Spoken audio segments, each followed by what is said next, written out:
Boa noite! Está no ar o programa Horizonte Debate. Hoje vamos falar sobre uma doença que se torna cada vez mais comum. Ela atingiu figuras públicas como o criador da Apple, que faleceu há pouco tempo, Steve Jobs, o ator Reinaldo Gianecchini, o sambista Martinho da Vila, que a venceu há mais de 10 anos, e 3 entre as figuras políticas mais importantes do país: a presidenta Dilma Rousseff, o ex-presidente Lula e o ex-vice já falecido José Alencar. O dia 27 de novembro é o Dia Nacional de Combate ao Câncer, uma doença grave e, em muitos casos, considerada crônica e incurável. E com a incidência cada vez maior, é essencial entender sobre os riscos, a prevenção, o tratamento e como lidar com o diagnóstico desta doença. O Horizonte Debate de hoje vai falar sobre o câncer.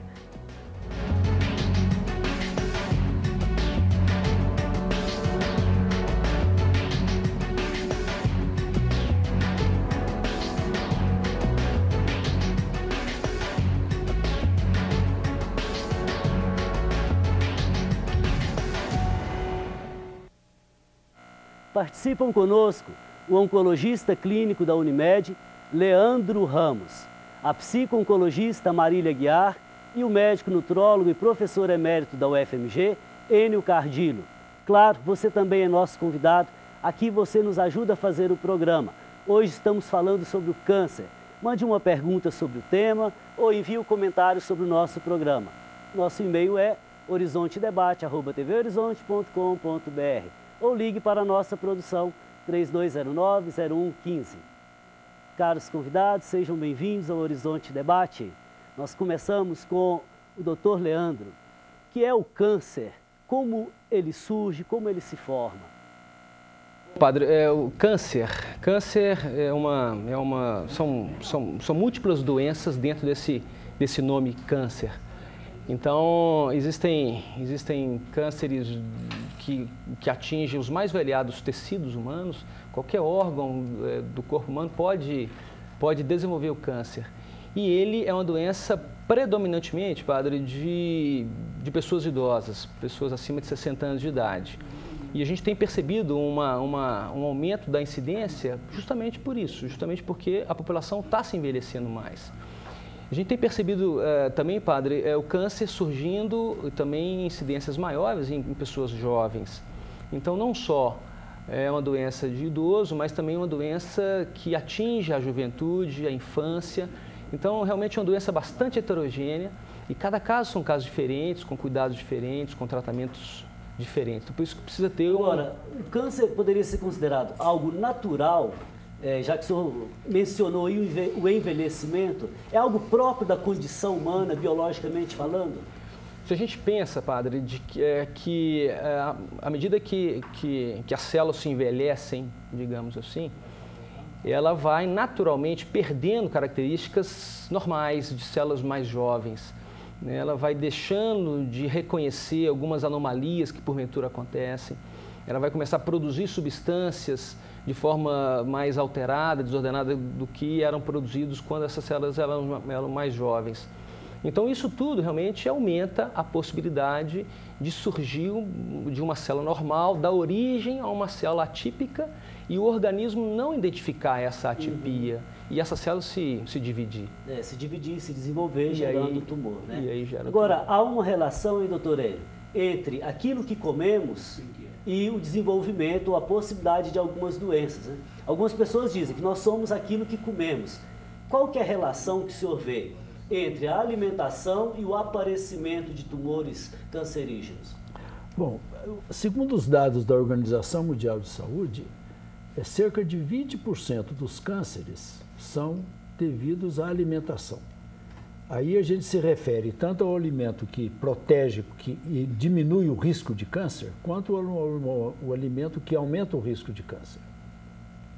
Correto. E o senhor poderia dizer o tipo de alimento que pode prevenir o aparecimento do câncer? Bom, o denominador comum na prevenção de câncer é frutas e hortaliças. O que eu costumo brincar, comer bastante capim. Quanto mais capim nós comermos, menor a probabilidade que a gente tem de ter câncer. Nós voltamos a falar sobre isso ainda. Vamos ouvir a doutora Marília. qual que é a importância do acompanhamento psicológico em se tratando de doenças graves e no caso que estamos falando, câncer? No caso do câncer, em todas as doenças graves, né? Porque o adoecimento ele nos coloca diante da possibilidade da nossa morte, que é uma coisa que a gente não pensa naturalmente, né? O câncer em especial, que ainda é uma doença que vem com esse estigma de uma doença grave e uma doença que vai necessariamente me levar à morte. Quando se desmistifica a questão da morte, tem um outro mito também, que é a qualidade do tratamento do câncer, que é um tratamento desde os primeiros exames mais invasivos, um tratamento agressivo, com efeitos colaterais muito agressivos. Então, tem toda essa mística em torno do câncer, né? E que muitas vezes amedronta até mais, o tratamento muitas vezes amedronta até mais do que o adoecimento. Que a doença, né? Agora, qual que é a diferença que a senhora vê entre um paciente que é acompanhado e um paciente que não tem acompanhamento psicológico? Claro que vai variar de pessoa para pessoa, né? Exatamente. Mas em geral, claro, o ser humano não é assim matematicamente enquadrado em alguma regra. Nós não viemos com manual de instruções e não adianta, em se tratando de gente, não tem receita de bolo, né? Cada um de nós é único, né? O acompanhamento psicológico, ele ajuda não só a pessoa, mas todos aqueles que estão envolvidos no adoecimento, né? A família que acompanha, o profissional que está dando suporte, né? Nós trabalhamos no sentido de que a pessoa busque recursos internos para lidar melhor com aquela situação, né? E muitas das vezes nós achamos, com o diagnóstico do câncer, ele se torna o centro da minha vida. O nosso trabalho, muitas vezes, é no sentido assim, olha, isso é parte da sua vida. Agora é muito difícil incorporar que nós nascemos e vamos morrer. Tudo aquilo que inicia, acaba, né? Em 30 segundos, doutor Leandro, o que faz o câncer ser uma doença tão grave? Onde está a gravidade?